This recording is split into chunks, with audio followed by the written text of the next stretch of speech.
Shalom. First and foremost, I'd like to give all praises and glory and honor to Yahweh Ba'Shem, Yahweh Shai Ba'Shem Makakadash.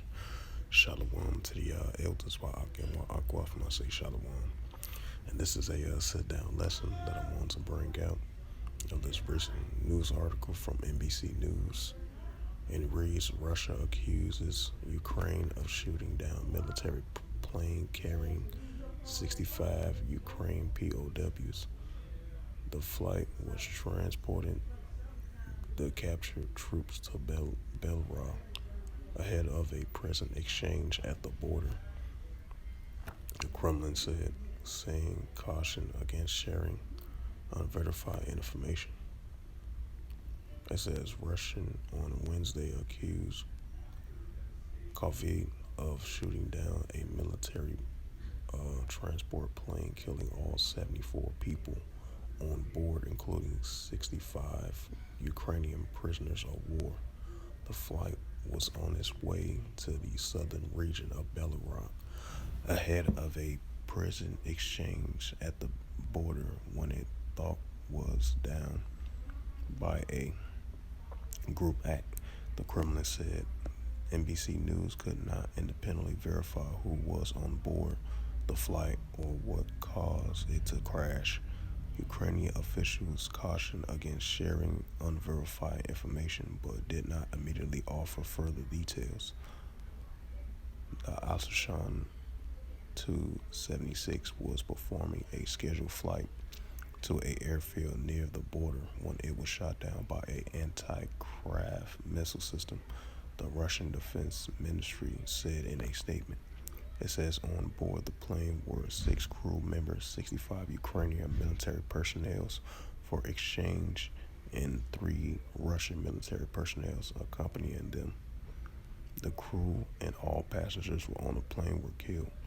The statement said Russian radar observed the launch of the 2 Ukrainian missiles and added the defense ministry said that the Ukrainian government knew very well that according to established practice, the military transport aircraft will be flying that route ahead of the planned present flight.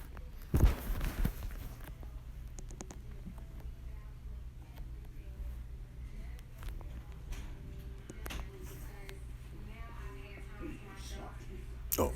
Thanks. You want the same massage the same? Mm-hmm. You're gonna like this, baby. All right. You want some gel on? Yeah.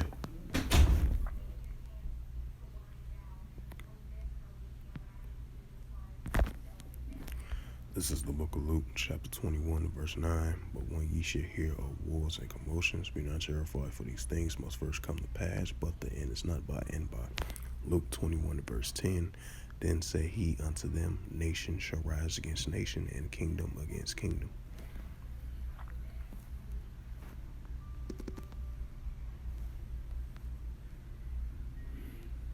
A Russian military transport plane crashing near Ukraine, and according to Russian officials, it was carrying dozens of Ukrainian prisoners of war. NBC's Molly Hunter joins us now with the very latest details on this. Hey, Molly, good morning.